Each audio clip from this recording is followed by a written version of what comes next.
दिल बहादुर अमरकांत जी द्वारा रचित कहानी में अमरकांत जी कहते हैं, मैं जब बहन की शादी में घर गया तो वहाँ नौकरों का सुख देखा। मेरी दोनों भाभियाँ रानी की तरह बैठकर चारपाइयाँ तोड़ती थीं, जबकि निर्मला को सवेरे से लेकर रात तक काम करना पड़ता था। मैं ईर्ष्या से जल गया। इसके बाद नौकरी पर वापस आया तो निर्मला दोनों जून नौकर चाकर की माला जपने लगी। उसकी तरह अभागिन और दुखिया स्त्री और कोई दुनिया में ना होगी। वे लोग दूसरे होते हैं जिनके भाग्य में नौकर का सुख होता है। मेरे साले साहब गोरखपुर बस स्टेशन पर खड़े हुए थे। वहाँ उनके सामने एक लड़का अपनी आंखों को बुरी तरह मल रहा था। 12-13 वर्ष की उम्र, ठिगना शरीर, गोरा रंग, चपटा मुंह, सफ़ेद नेकर, आधी बाकी सफ़ेद कमीज और भूरे रंग का पुराना जूता पहने हुए था। उसके गले में स्काउट की तरह एक रुमाल बंधा था। वह एक नेपाली था जिसका गांव नेपाल और बिहार की सीमा पर था। उसका बाप युद्ध में मारा गया और उसकी माँ सारे परिवार का भरण पोषण करती थी। उसकी माँ बड़ी गुस्सैल थी और उसको बहुत मारती थी। माँ चाहती थी कि लड़का घर के काम धाम में हाथ बटाए, जबकि वह पहाड़ या जंगलों में निकल जाता और पेड़ों पर चढ़कर चिड़ियों के घोंसलों में हाथ डालकर उनके बच्चे पकड़ता और फल तोड़ तोड़ कर खाता। कभी कभी वह पशुओं को चराने के लिए ले जाता था। उसने एक बार उस भैंस को बहुत मारा जिसको उसकी माँ बहुत प्यार करती थी, इसलिए जिससे वह बहुत चिढ़ता था। मार खाकर भैंस भागी भागी उसकी माँ के पास चली गई, जो कुछ ही दूरी पर एक खेत में काम कर रही थी। माँ का माथा ठनका, बेचारा बेजवान जानवर चरना छोड़कर यहाँ क्यों आएगा? जरूर लौंडे ने इसको काफ़ी मारा है। वह गुस्से से पागल हो गई। जब लड़का आया तो माँ ने भैंस की मार का काल्पनिक अनुमान करके एक डंडे से उसकी दुगनी पिटाई की। उसको वहीं रोता हुआ छोड़कर घर लौट आई। लड़के का मन माँ से फट गया। वह रात भर जंगल में छिपा रहा। जब सवेरा होने को आया तो वह घर पहुंचा और किसी तरह चोरी चुपके अंदर घुस गया। फिर उसने घी की हंडिया में हाथ डालकर माँ के रखे रुपयों में से 2 रुपये निकाल लिए और वह वहाँ से 6 मील दूरी पर स्थित बस स्टेशन पर पहुँचा। वहाँ पहुँचकर उस नेपाली लड़के की मुलाकात मेरे साले साहब से हुई। साले साहब ने उसका नाम पूछा कि तुम्हारा नाम क्या है? लड़के ने कहा, दिल बहादुर साहब। उस लड़के को वह मेरे घर पर ले आए। मुझे ठीक ठीक याद नहीं कि मैंने उसे क्या क्या हिदायतें दी थी। शायद यह कि वह शरारतें छोड़कर ढंग से काम करे और घर को अपना घर समझे। इस घर में नौकर चाकर को बहुत प्यार और इज्जत से रखा जाता है। जो सब खाते पहनते हैं वही नौकर चाकर खाते पहनते हैं। अगर वह यहाँ रह गया तो ढंग ज़रूर सीख जाएगा। घर के अंदर लड़कों की तरह पढ़ लिख जाएगा। उसकी ज़िंदगी सुधर जाएगी। निर्मला ने उसी समय कुछ व्यवहारिक उपदेश दे डाले। इस मोहल्ले में बहुत तुच्छ लोग रहते हैं। वह न किसी के यहाँ जाए और न किसी का काम करे। कोई बाजार से कुछ लाने को कहे तो वह अभी आता हूँ ऐसा कहकर अंदर खिसक जाए। उसको घर के सभी लोगों से सम्मान और तमीज़ से बोलना चाहिए। और भी बहुत सी बातें। अंत में निर्मला ने बहुत उदारतापूर्वक लड़के के नाम से दिल शब्द उड़ा दिया और बहादुर छोड़ दिया। परंतु बहादुर बहुत ही हंसमुख और मेहनती निकला। उसकी वजह से कुछ दिनों तक हमारे घर में वैसे ही उत्साहपूर्वक वातावरण छाया रहा, जैसे कि प्रथम बार तोता मैना या पिल्ला पालने पर होता है। सवेरे सवेरे ही मोहल्ले के छोटे छोटे लड़के घर के अंदर आकर खड़े हो जाते। उसको देखकर हंसते, तरह तरह के प्रश्न करते। ए तुम लोग छिपकली को क्या कहते हो? हे तुमने शेर को देखा है? ऐसी बातें करते। उससे पहाड़ी गाने की फरमाइशें की जाती। घर के लोग भी उससे इसी प्रकार की छेड़खानियाँ करते थे। वह जितना उत्तर देता उससे अधिक हंसता था। सबको उसके खाने और नाश्ते की बड़ी फिक्र रहती थी। निर्मला घर के आंगन में खड़ी होकर पड़ोसियों को सुनाते हुए कहती थी, बहादुर आकर नाश्ता क्यों नहीं कर लेते? मैं दूसरी औरतों की तरह नहीं हूँ जो नौकर चाकर को तलती भूनती है। मैं तो नौकर चाकर को अपने बच्चे की तरह रखती हूँ। उन्होंने साफ साफ कह दिया है कि 100-150 महीना भर के रुपए उस पर भले ही खर्च हो जाएं, परंतु तकलीफ जरा नहीं होनी चाहिए। एक नेकर कमीज तो उसे रोज लाए थे और कपड़े बन रहे हैं। धीरे धीरे वह घर के सारे काम करने लगा।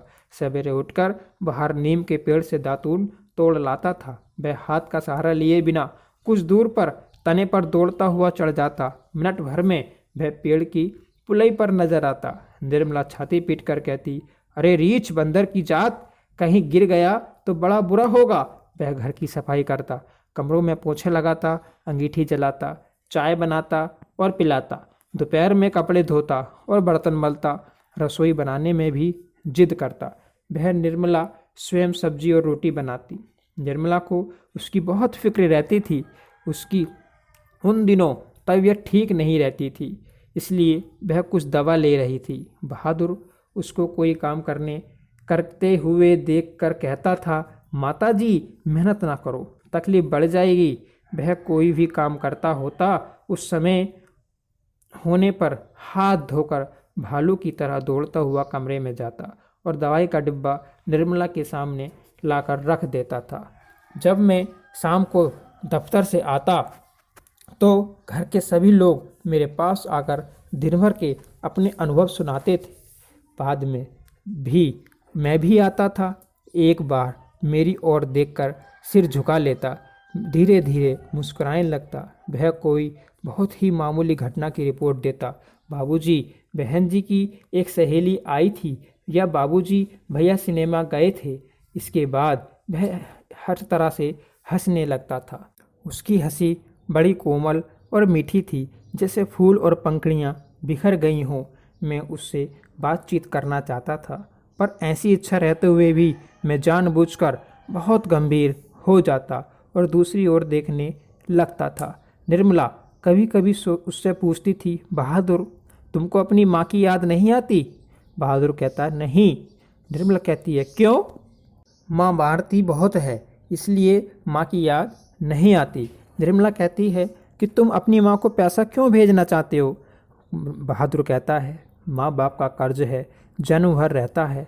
और वह इतना कहकर हंसने लगता है। निर्मला ने उसको एक फटी पुरानी दरी दे दी।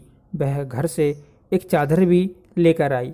रात को काम धाम करने के बाद भीतर बरामदे में टूटी हुई खाट पर बिस्तर बिछाता और बिस्तर पर बैठ जाता। अपनी जेब में से एक गोल सी नेपाली टोपी निकालकर पहन लेता, जो बाईं ओर काफ़ी झुकी रहती थी। फिर वह एक छोटा सा आईना निकालकर बंदर की तरह उसमें अपना मुंह देखता। वह बहुत ही प्रसन्न नजर आता था। इसके बाद कुछ और चीज़ें उसकी जेब से निकलकर उसको बिस्तर पर सजाता था। कुछ गोलियां, पुराने ताश की गड्डी, कुछ खूबसूरत पत्थर के टुकड़े, ब्लेड, कागज़ की नावें। वह कुछ देर तक उनसे खेलता था।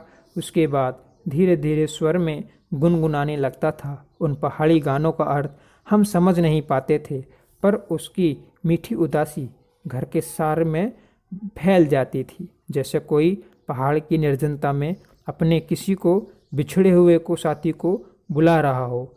दिन मज़े में बीतने लगा। अब मैं मोहल्ले के लोगों को पहले से तुच्छ समझने लगा। मैं किसी को सीधे मुंह बात नहीं करता था, किसी की ओर ठीक से देखता भी नहीं था। दूसरों के बच्चे को मामूली शरारत पर डांट डपट देता था। कई पड़ोसियों को सुना चुका था, जिसके पास कलेजा है वही आजकल नौकर रख सकता है। निर्मला भी सारे मोहल्ले में शुभ सूचना दे आई थी। आधी तनख्वाह तो नौकर पर ही खर्च हो रही है, पर रुपया पैसा कमाया किस लिए जाता है? परंतु बहादुर की वजह से सबको खूब आराम मिल रहा था। घर खूब साफ और चिकना रहता था, कपड़े चमचमाते सफ़ेद। निर्मला की तबीयत भी काफ़ी सुधर गई।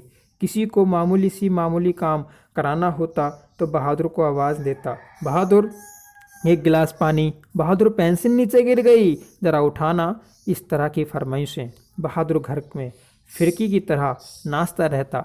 कभी रात में पहले ही सोता था, वह सबके बाद सोता था।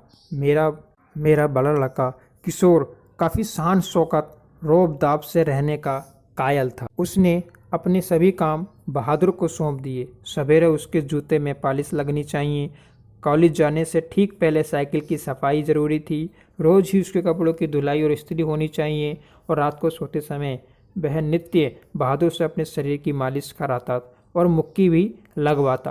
पर इतनी सारी फरमाइशों की पूर्ति में कभी कभी कोई गड़बड़ी भी हो जाती। पर ऐसा होता कि किशोर उसको बुरी बुरी गालियां देता, उस पर हाथ छोड़ देता। मार खाकर बहादुर एक कोने में खड़ा हो जाता, चुपचाप रोने लगता। परंतु किशोर चेतावनी देता, मेरा काम सबसे पहले होना चाहिए, अगर एक काम भी छूटा तो मारते मारते होलिया टाइट कर दूंगा। साला काम चोर, करता क्या है, तू बैठा बैठा खाता है। रोज ही नहीं कोई ना कोई ऐसी बात होने लगी जिसकी रिपोर्ट पत्नी मुझे देती थी। मैंने किशोर को मना किया पर वह नहीं माना। मैंने ये सोचकर छोड़ दिया कि थोड़ा बहुत तो चलता ही रहता है, फिर एक हाथ से ताली कहाँ बजती है, बहादुर भी बदमाशी करता होगा। पर एक दिन जब मैं दफ्तर से आया, मैंने किशोर को एक डंडे से बहादुर की पिटाई करते हुए देखा। निर्मला कुछ दूरी पर खड़ी होकर मना कर रही थी। मैंने किशोर को डांट कर अलग किया। कारण यह था कि शाम को साइकिल की सफाई करना बहादुर भूल गया था। किशोर को उसने मारा तथा गालियां दी तो उसने काम करने से मना कर दिया। तो मैंने भी उससे कड़ाई से पूछा, तुम साइकिल साफ क्यों नहीं करते हो? बहादुर रोते हुए बोला, बाबूजी, भैया ने मेरे बाप को क्यों लाकर खड़ा किया। उन्होंने मुझे सुअर का बच्चा कहा है, जो मुझसे बर्दाश्त न हुआ। निसंदेह वह गाली मेरे बाप पर पड़ती है। मैंने उसे समझाया, बहादुर, ये आदतें ठीक नहीं। तुम ठीक से काम करोगे तो तुमको कोई कुछ भी नहीं कहेगा। मेहनत बहुत अच्छी चीज़ है, जो उससे बचने की कोशिश करता है वह कुछ भी नहीं कर सकता। रूठना फूलना मुझे सख्त नापसंद है। तुम तो घर के लड़के की तरह हो। घर के लड़के मार नहीं खाते। हम तुमको जिस सुख आराम से रखते हैं वह कोई नहीं रखेगा। जाकर दूसरे घरों में देखो तो पता लगे नौकर चाकरों को भरपेट भोजन भी नहीं मिलता। वह भोजन के लिए तरसते रहते हैं। चलो सब खत्म हुआ, अब काम धाम करो। वह चुपचाप सुनता रहा, फिर हाथ मुंह धोकर काम करने लगा। वह जल्दी प्रसन्न हो गया। रात में सोते समय अपनी टोपी पहनकर देर रात तक गाता रहा। लेकिन कुछ दिनों बाद एक और गड़बड़ी शुरू हुई। निर्मला बहुत पतली पतली रोटियां सेकती थीं, इसलिए वह रोटी बनाने का काम कभी बहादुर से नहीं कराती थी। लेकिन मोहल्लों की किसी औरत ने उसे यह सिखा दिया कि परिवार के लिए रोटी बनाने के बाद बहादुर से कहे कि वह अपनी रोटी खुद बना लिया करे, नहीं तो नौकर चाकर की आदत खराब हो जाती है। महीना खाने से उनकी आदत बिगड़ जाती है। यह बात निर्मला को समझ में आ गई और रात को उसने ऐसा ही किया। वह अपनी रोटियां बनाने के बाद वह चौके से उठ गई। बहादुर का मुंह उतर गया। वह चूल्हे के पास सिर झुकाकर चुपचाप खड़ा रहा और उससे कहा, चुपचाप खड़ा मत हो, अपनी रोटियां स्वयं बना और खा। तू सोचता है कि मैं तुझे पतली पतली नरम नरम रोटियां सेक कर खिलाऊंगी? तू कोई घर का लड़का है? नौकर चाकर तो अपना खाना बनाकर ही खाते हैं। अगर तू रोटी नहीं बनाएगा तो भूखा रहेगा। अब तेरे ऊपर निर्भर करता है, रोटी बना और खा। पर बहादुर उसी तरह खड़ा रहा। निर्मला का गुस्से से बुरा हाल हो गया। उसने लपक कर उसके माथे पर 2-3 थप्पड़ जड़ दिए। सुअर कहेंगे, इसलिए तुझे किशोर मारता है, इसी वजह से तेरी माँ भी मारती होगी। चल बना रोटी। मैं नहीं बनाऊंगा, मेरी माँ भी सारे घर की रोटियां मुझसे बनवाती थी। अब वह रोने लगा। रोते हुए खूब व्याकुल हो गया। निर्मला ने कहा, तो क्या मैं तेरी माँ हूँ? तू मुझसे जिद कर रहा है, घर के लड़कों के बराबर बन रहा है। मारते मारते तेरा मुंह रंग दूंगी। पर उसने अपने लिए रोटी नहीं बनाई। रात भर वह भूखा ही रहा। सुबह उठकर वह पहले की तरह हंसने लगा। उसने अंगीठी जलाकर अपने लिए रोटियां सेकी। अपनी बनाई मोटी मोटी भद्दी रोटियों को देखकर वह खिलखिलाने लगा। फिर रात की बची हुई सब्जी से उसने खाना खा लिया। लेकिन निर्मला का हाथ भी खुल गया। वह उससे कुछ चिढ़ भी गई। अब बहादुर से कोई भी गलती होती तो उस पर हाथ चला देती। उसको मारने वाले अब घर में दो व्यक्ति हो गए थे, एक किशोर, दूसरा निर्मला। कभी कभी गलती होती तो दोनों ही उनको मारते थे। बरसात बीत गई। मैंने बहादुर की माँ के पास चिट्ठी लिखी थी कि उसका लड़का मेरे पास मज़े में है और मैं उसकी तनख्वाह के पैसे तुम्हें भेज दिया करूँगा। लेकिन कई महीने बाद भी उधर से कोई जवाब नहीं आया। मैंने बहादुर से कह दिया था कि उसका पैसा यहाँ जमा रहेगा, जब वह घर जाएगा तो अपना पैसा लेकर चला जाएगा। पर अब बहादुर से भूल गलतियाँ अधिक होने लगी थीं। शायद इसका कारण मारपीट और गाली गलौज था। एक दिन रविवार को मेरी पत्नी के एक रिश्तेदार आए। वह बीवी बच्चों के साथ थे। वह अपने किसी खास संबंधी के यहाँ आए थे तो यहाँ भी भेंट मुलाकात करने के लिए चले आए थे। घर में बड़ी चहल पहल मची गई है। मैं बाजार से रोहू मछली और देहरादूनी चावल ले आया। नाश्ता पानी के बाद बातों की जलेबी झड़ने लगी। पर इसी समय एक घटना हो गई।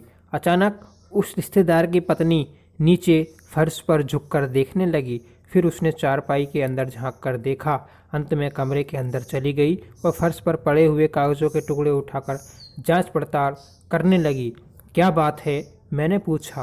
रिश्तेदार की पत्नी जबरदस्ती मुस्कुराकर मजबूरी से सिर हिलाते हुए बोली, क्या बताएं, 11 रुपये साड़ी की खूंट से निकालकर यहीं चारपाई पर रखे, पर वे मिल नहीं रहे। आपको ठीक याद है ना? हाँ हाँ, खूब अच्छी तरह से याद है। ये रुपये मैंने खूंट से बांध कर रखे थे। रिक्शे वाले को देने के लिए खूंट खोला ही था। फिर वे रुपये चारपाई पर रख दिए थे कि चारपाई की और देखा तो वहाँ पर रुपये नहीं थे। मैंने सोचा 4 रुपये की मिठाई मंगा लूँगी और कुछ बच्चों के हाथ पर रख दूँगी। रास्ते में कोई ढंग की दुकान नहीं मिली थी, नहीं तो उधर से ही ले आती। किसी के यहाँ खाली हाथ जाने से अच्छा भी नहीं लगता। बताइए, अब तो मैं कहीं की न रही। फिर मेरी ओर झुककर धीमे स्वर में कहा, जरा उनसे तो पूछिए ना। मैंने बहादुर की ओर तिरछी दृष्टि से देखा। वह सिर झुकाकर आटा गूंथ रहा था। उसके चेहरे पर एक प्रसन्नता थी। उसने ऐसा काम कभी नहीं किया, बल्कि कभी कभी उसे 2-4 आने इधर उधर पड़े दिखे तो उठाकर निर्मला के हाथ में दे दिए थे। पर किसी के दिल की बात कोई कैसे जान सकता है? ना मालूम अचानक मुझे क्या हो गया और मैं गुस्से में आ गया। मैंने कड़े स्वर में कहा, बहादुर। बहादुर ने कहा, जी बाबूजी, इधर आओ। वह आकर खड़ा हो गया। तुमने यहाँ से रुपये उठाए थे? जी नहीं बाबूजी, उसने निर्भय उत्तर दिया। ठीक बताओ, मैं बुरा नहीं मानूंगा। नहीं बाबूजी, मैं लेता तो बता देता। रिश्तेदार की पत्नी ने कहा, तुम यहाँ खड़े नहीं थे, फिर तेजी से बाहर चले गए। देखो भैया, सच सच बता दो, मिठाई खरीदने और बच्चों के देने के लिए ये रुपये रखे थे। मैं तो बुरी तरह फंसी। अब वापस जाने के लिए रिक्शे के पैसे भी नहीं। बहादुर कहने लगा, नहीं, मैंने नहीं लिए। इसी समय रिश्तेदार साहब ने एक अजीब हरकत की। अच्छा छोड़िए, इनको पुलिस के पास ले जाता हूँ। इतना कहकर उन्होंने बहादुर का हाथ पकड़ लिया और उसको दरवाजे की ओर घसीट कर ले गए। पर दरवाजे के पास उससे धीरे से बोले, देखो, तुम मुझे बता दो, मैं कुछ नहीं करूँगा, बल्कि तुमको इनाम में 2 रुपये दे दूँगा। पर बहादुर ने इनकार कर दिया। उसके बाद रिश्तेदार साहब 2-3 बार उसको दरवाजे की ओर खींच कर ले गए, जैसे पुलिस को देने जा रहे हैं। लेकिन आगे बढ़कर वह रुक जाते और उससे धीमे धीमे शब्दों में पूछताछ करने लगते। अंत में हार कर उन्होंने उसको छोड़ दिया और वापस आकर चारपाई पर बैठते हुए हंसकर बोले, जाने दीजिए, ये सब बड़े कमीने होते हैं। किसी झाड़ी बाड़ी में छिपा आए होंगे, ज़मीन में गाड़ आए होगा। मैं इनको खूब जानता हूँ, भालू बंदर से कम थोड़ी होते हैं ये। चलिए, इतना नुकसान लिखा था सो हो गया। इसके बाद निर्मला ने भी इसको खूब डराया धमकाया और 2-4 तमाचे जड़ दिए, पर वह नहीं करता रहा।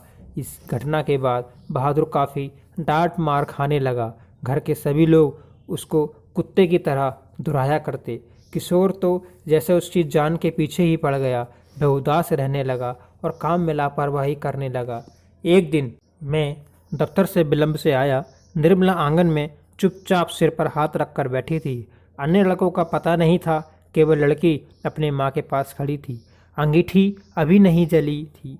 आंगन गंदा पड़ा था। बर्तन बिना मले हुए रखे थे। सारा घर जैसे काट रहा था। मैंने पूछा, क्या बात है? बहादुर भाग गया। क्या भाग गया? पता नहीं, आज तो कुछ हुआ भी नहीं था। सवेरे ही बड़ा प्रसन्न था। हमेशा माताजी किए रहा।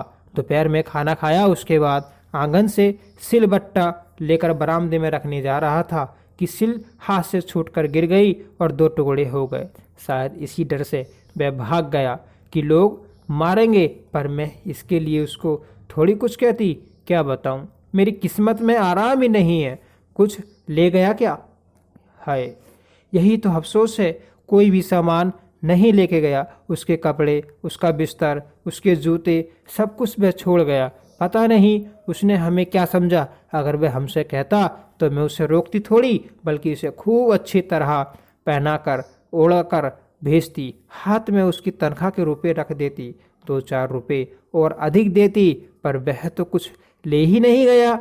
और वह 11 रुपए जो चोरी पर उस पर इल्ज़ाम लगाया था, अरे ये सब झूठ है। मैं पहले ही जानती थी कि लोग बच्चों को कुछ देना ही नहीं चाहते, इसलिए अपनी गलती और लाज छिपाने के लिए वह प्रपंच रच रहे हैं। उन लोगों को क्या मैं जानती नहीं?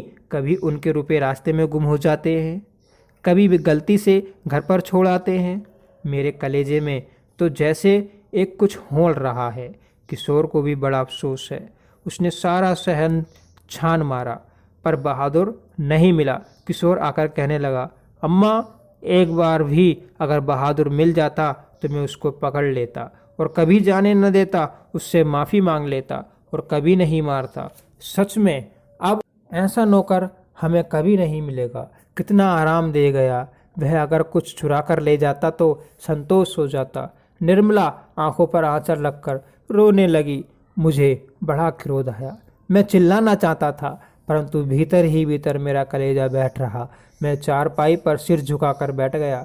मुझे एक अजीब सी लघुता का अनुभव हो रहा था। यदि मैं न मारता तो शायद बह जाता नहीं, वह यहीं पर ही रहता। मेरे आंगन में नज़र दौड़ाई। एक और स्टूल पर उसका बिस्तर पड़ा हुआ था। अलगनी पर उसके कुछ कपड़े टंगे थे। स्टूल के नीचे वह भूरा जूता था जो मेरे साले साहब के लड़के का था। मैंने उठाकर अलगनी के पास गया। उसके नेकर की जेब में हाथ डालकर देखा। उसके सामान निकालने लगा। वहीं पुरानी गोलियां, पुराने ताश की गड्डी, खूबसूरत पत्थर, ब्लेड, कागज़ की नामें, वह सब पुराना सामान था। उसको देखकर मुझे पश्चाताप होने लगा।